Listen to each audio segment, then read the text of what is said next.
Welcome to our deep dive into Colombia's rich and complex history. But before we begin, kindly take a moment to subscribe to our channel. Your support allows us to continue producing content like this. Now, let's dive in. Have you ever wondered about the roots of Colombia's turbulent history? Its origins date back to a time before the Spanish conquest, before the Wars of Independence, and even before the formation of the modern Colombian state. Our journey begins in the late 15th century with the indigenous Muisca Confederation. This was a time of flourishing cultures, thriving societies, and complex political dynamics.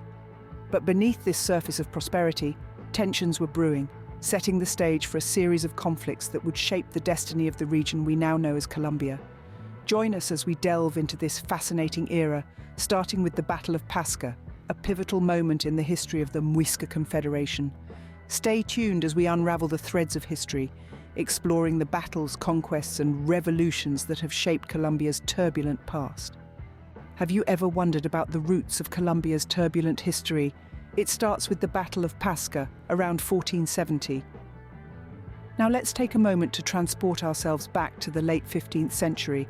In the heart of what is now Colombia, the indigenous Muisca Confederation was a thriving society. But beneath the surface, tensions were bubbling. Different tribes within the Confederation were vying for power, leading to a series of skirmishes that culminated in the Battle of Pasca. The battle was fought between two powerful caciques, or tribal chiefs, each commanding their respective armies. On one side was the cacique of Bacata, a region known today as Bogotá, and on the other, the cacique of Hunza, present-day Tunja. This wasn't just a battle for territorial dominance, it was a battle for the very soul of the Muisca people. The Battle of Pasca was a brutal and bloody affair, as these battles often were. The warriors fought fiercely, using weapons crafted from wood, stone, and copper. But beyond the physical battle, there was a psychological one. The caciques were not only warriors, but spiritual leaders, and their followers believed that the outcome of the battle would determine the favor of their gods. The Battle of Pasca was a turning point in the history of the Muisca Confederation. It resulted in the ascension of the cacique of Bacata, setting up a power structure that would have lasting implications. In the aftermath, the Muisca Confederation became a stronger, more centralized society, laying the groundwork for the coming clash with Spanish conquistadors. But the Battle of Pasca was also a testament to the resilience and courage of the Muisca people. It was a reflection of their deep-seated beliefs, their fierce loyalty to their leaders, and their determination to protect their way of life. This battle set the stage for a series of conflicts that would shape the destiny of Colombia. From the Spanish conquest in the 16th century to the civil wars and independence struggles of the 19th and 20th centuries, the Battle of Pasca was the spark that ignited a centuries-long flame. Around 20 years later, the Battle of Chocontá takes place. In the late 15th century, a power struggle is unfolding in the heart of what we now know as Colombia. The Muisca Confederation, a loose alliance of different tribes, is at war with itself. Two powerful chieftains, Zipa Saguamanchica and Zaque Michua, are vying for dominance. The stage is set in the highlands of Chocontá. It's a strategic location, surrounded by the eastern ranges of the Andes. The two forces meet, each led by their chieftain, on the battlefield. The difference in their strategies is stark. Zipa Saguamanchica, the chieftain of the southern Muisca, opts for a direct approach, charging head-on into the fray. On the other hand, Zaque Michua, the chieftain of the northern Muisca, decides on a more cunning strategy. He uses the terrain to his advantage, hiding his warriors in the surrounding hills and launching a surprise attack. The battle is fierce and brutal, reflecting the high stakes for both leaders. Yet, despite the strategic location and Michua's surprise attack, Saguamanchica's forces are victorious. Michua is captured, marking a significant turning point in the Muisca civil wars. Saguamanchica's victory strengthens his position, making him one of the most powerful chieftains in the region. However, the Battle of Chocontá is more than just a clash between two leaders. It's a reflection of the political and social turmoil within the Muisca Confederation. The power struggles, the shifting alliances, the contested territories all highlight the instability that characterized the Confederation in the late 15th century. The Battle of Chocontá further complicated the power dynamics in the region. It set the stage for more conflicts, more power struggles, and ultimately the Spanish conquest. But for now, for a brief moment, one chieftain stands victorious, his authority cemented by the outcome of this crucial battle. The year is now 1537. A new player enters the stage, the Spanish. In the heart of the Andes, the Muisca Confederation had been thriving, its people living in organized, prosperous societies. But the winds of change were blowing from across the Atlantic, carrying with them the sails of Spanish galleons. The Spanish had one goal in mind: gold. The Muisca were known for their gold work, and the Spanish, driven by their lust for wealth and power, were drawn to this like moths to a flame. Led by the conquistador Gonzalo Jiménez de Quesada, they embarked on a relentless quest to conquer the Muisca and seize their treasures. The Muisca, however, were not a people easily subdued. They put up a fierce resistance, their warriors armed with poison-tipped darts and the knowledge of their rugged mountainous terrain. But the Spanish had their own weapons: steel, horses, and most devastating of all, diseases to which the Muisca had no immunity.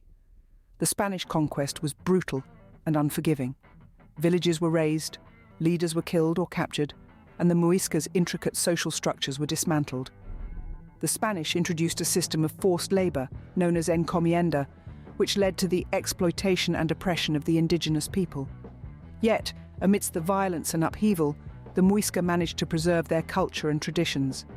Their language, Chibcha, continues to be spoken today, and their myths and legends, like the story of El Dorado, have transcended time and borders. The Spanish conquest of the Muisca marked a turning point in the history of Colombia. It was the beginning of a period of intense colonization where indigenous societies were subjugated and the landscape was irrevocably altered. It was a time of immense change, of loss, but also of resilience and survival. The Spanish conquest drastically changed the landscape of Colombia. Fast forward to 1739, and we're in the middle of the War of Jenkins Ear. This peculiarly named conflict was a maritime squabble between Britain and Spain, sparked by a British captain, Robert Jenkins, who presented his severed ear to Parliament, claiming it was sliced off by a Spanish coast guard.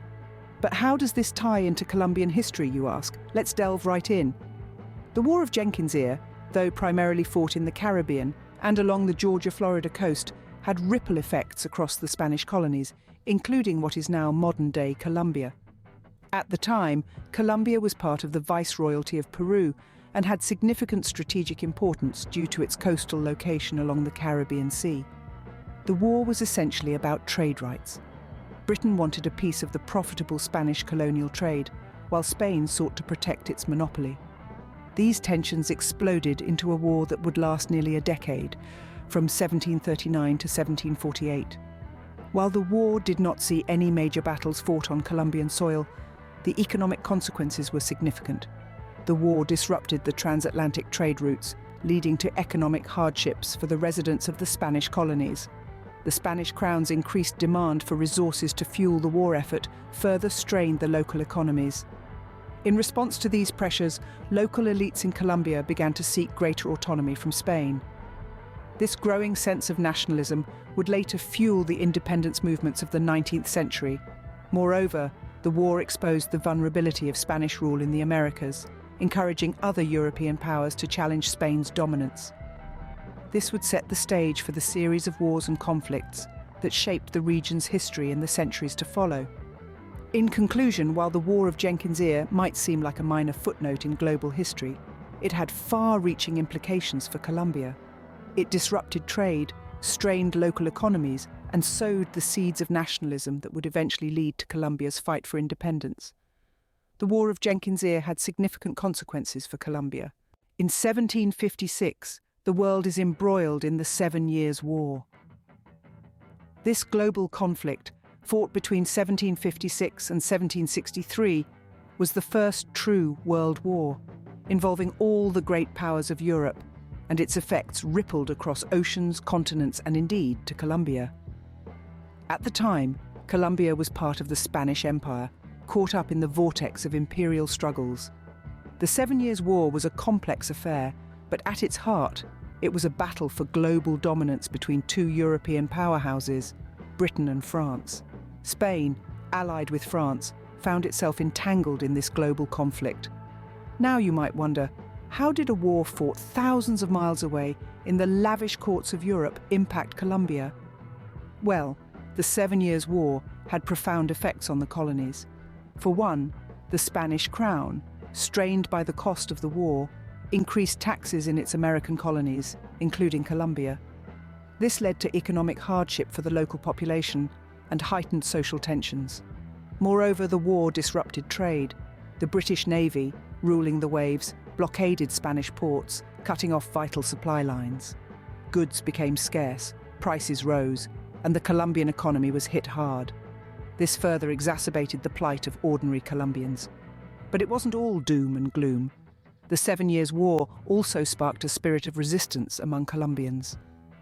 The increased burdens and economic hardship stirred resentment against Spanish rule, planting seeds of discontent that would later blossom into a full-blown independence movement. In the end, the 7 Years' War was a watershed moment for Colombia. It brought hardship, yes, but it also kindled a flame of resistance that would burn bright in the years to come. It was a stark reminder of the heavy price of war, but also of the enduring spirit of the Colombian people. The 7 Years' War left a lasting impact on Colombia. It was a chapter of pain and struggle, but also of resilience and resistance, setting the stage for the dramatic changes that were yet to come in Colombia's history. From 1810 to 1823, Colombia fights for its independence. This period, known as the Colombian War of Independence, was a tumultuous time of political upheaval and military conflicts, marking the birth of Colombia as we know it today. The war began when Napoleon Bonaparte invaded Spain, leaving the Spanish colonies in the Americas in a state of uncertainty.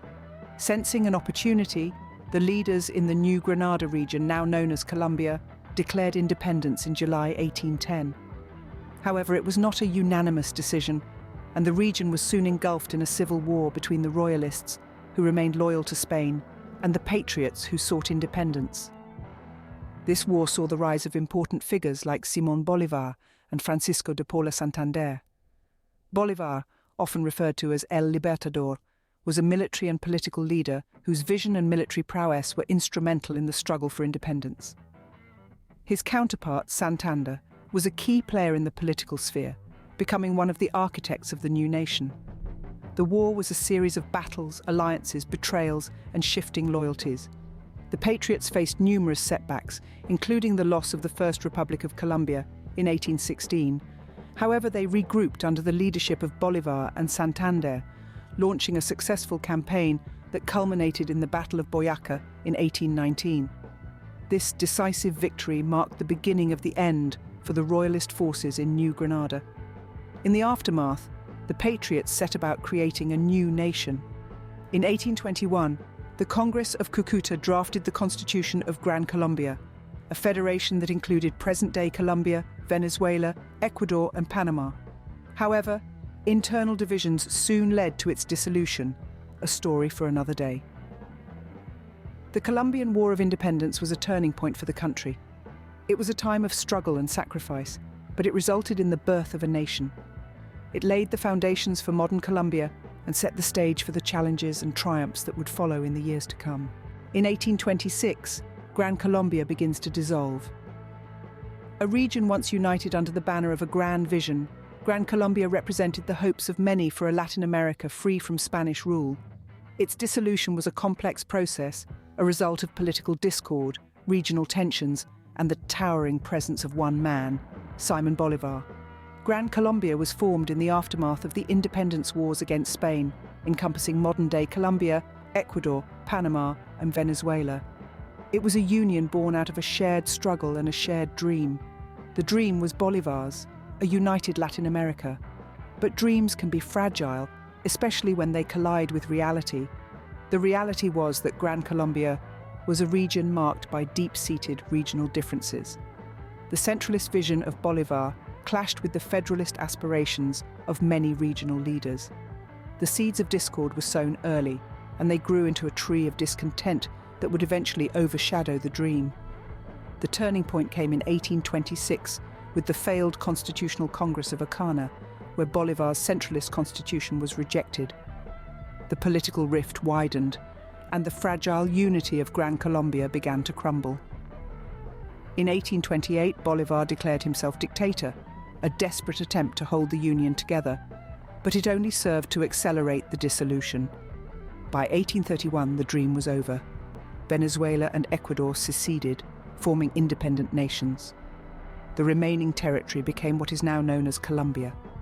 The dissolution of Gran Colombia was a significant event that marked the end of Bolivar's dream of a united Latin America, but it also marked the birth of new nations, each with its own path and destiny.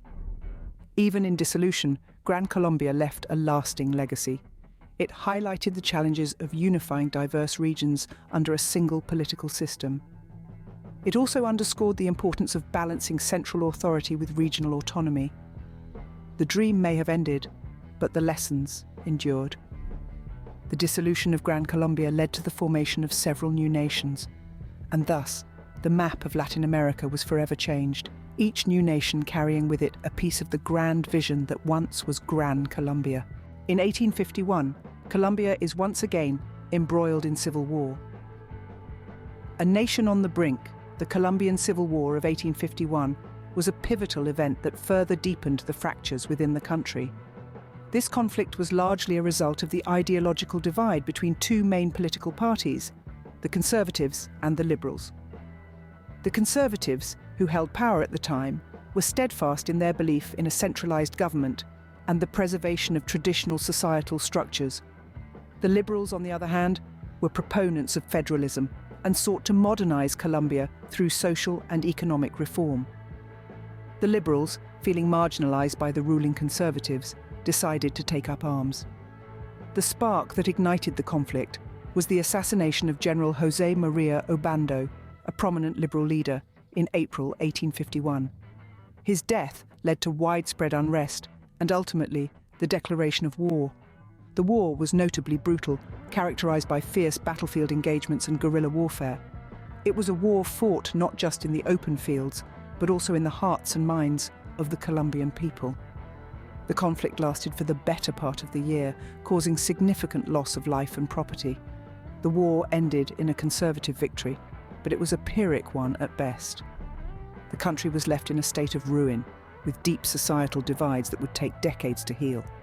The war also had significant political repercussions. It led to a period of conservative rule that lasted until 1863, when the Liberals managed to regain power and implemented a new constitution. Yet, beyond the immediate effects, the Civil War of 1851 left a lasting legacy on Colombia.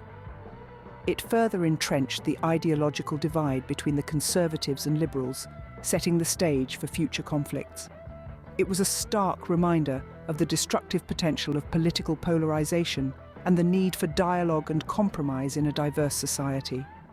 The Colombian Civil War of 1851 further divided the nation. It was a painful chapter in Colombia's history, a testament to the country's resilience and its continuous struggle for unity and progress. In 1903, Panama separates from Colombia. This pivotal moment in history was the result of a complex interplay of political, economic, and international forces that had been brewing for years. The story of Panama's separation from Colombia begins in the late 19th century. Colombia, at that time, was undergoing a tumultuous period of civil wars, notably the Thousand Days' War. These internal conflicts weakened the country politically and economically, setting the stage for a separation movement in Panama. Panama, on the other hand, was experiencing a surge in economic activity, primarily due to the construction of the Panama Railway, which connected the Atlantic and Pacific Oceans. This economic boom made the region increasingly attractive to foreign investors, particularly the United States, who saw the potential for a canal that would revolutionize global trade. However, the Colombian government's reluctance to ratify the Hay-Herran Treaty, which would have granted the US control over the canal zone, led to increased tension. The US, keen on securing the canal, chose to back Panamanian separatists who were eager for independence and more amenable to US interests. In November 1903, the separatists declared independence, with the US quickly recognizing the new nation and providing military support to deter any potential Colombian retaliation. Colombia, weakened by civil war and without international support, could do little to reclaim Panama. The separation of Panama from Colombia had far-reaching implications. For Colombia, it was a loss of a valuable region and a blow to national pride. For Panama, it marked the beginning of a new chapter as an independent nation, albeit one heavily influenced by US interests.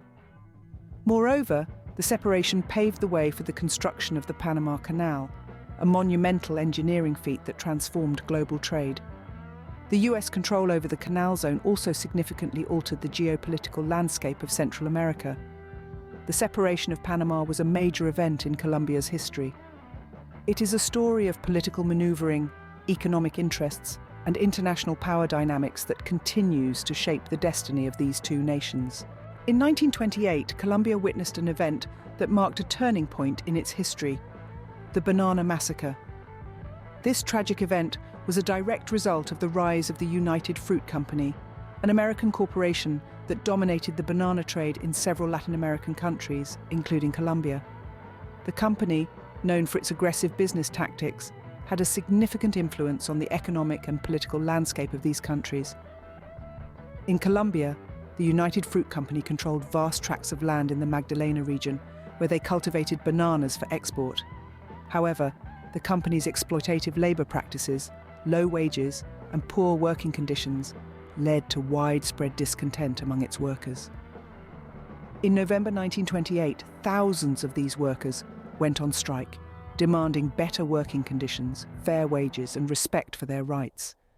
The Colombian government, under pressure from the United Fruit Company and fearing a socialist uprising, responded with brutal force. On December 6, 1928, the army opened fire on the striking workers and their families who were gathered in the town square of Ciénaga. The exact number of casualties remains unknown, but estimates range from several hundred to several thousand. The Banana Massacre was a dark chapter in Colombia's history. It exposed the extent of foreign corporate influence in the country and the government's willingness to use violence to protect these interests. It also galvanized public sentiment against the United Fruit Company and sparked a wave of nationalist and anti-imperialist sentiment. Moreover, it highlighted the stark inequalities and social injustices that plagued Colombian society, issues that would later fuel the Colombian conflict. The Banana Massacre and the rise of the United Fruit Company played a significant role in shaping Colombia's 20th century history. It's a story of exploitation, resistance, and the struggle for justice that continues to resonate in Colombia's collective memory. Closing, thank you for joining us on this journey through Colombia's turbulent history. If you enjoyed this video and want to learn more about the history of other countries, please subscribe to our channel. In 1964, the Colombian conflict begins. This is not just a chapter of Colombian history, it's a saga that continues to unfold. A complex web of political unrest, social inequality, and ideological differences sparks this ongoing conflict. The root of this conflict lies in the power vacuum created by La Violencia, a period of civil war that ended in 1958. As the government struggles to regain control, two major guerrilla groups emerge: the Revolutionary Armed Forces of Colombia, or FARC, and the National Liberation Army, known as ELN. These groups, fueled by Marxist ideologies and dissatisfaction with the government, begin a struggle that spans decades. Throughout the years, the conflict morphs and evolves, taking on different forms. It's not just a battle between the government and guerrilla groups, it becomes a war tangled with drug trafficking and paramilitary groups, further complicating the situation and deepening the divide. As we move into the 1980s and 1990s, the conflict intensifies with the rise of powerful drug cartels. The most notorious, perhaps, is the Medellin cartel, led by Pablo Escobar. These cartels fuel the conflict, using their immense wealth to fund guerrilla groups and paramilitary organizations. Despite peace talks and negotiations, the conflict persists. There are glimmers of hope, though. In 2016, a historic peace agreement is signed with the FARC, leading to their disarmament and transformation into a political party. Yet, the ELN and other groups remain active, and violence continues in many rural areas. The Colombian conflict has left a profound impact on the country. It has claimed the lives of over 200,000 people and displaced millions more. It has shaped Colombia's political landscape, its economy, and the daily lives of its citizens. Yet, amid the turmoil, there is resilience.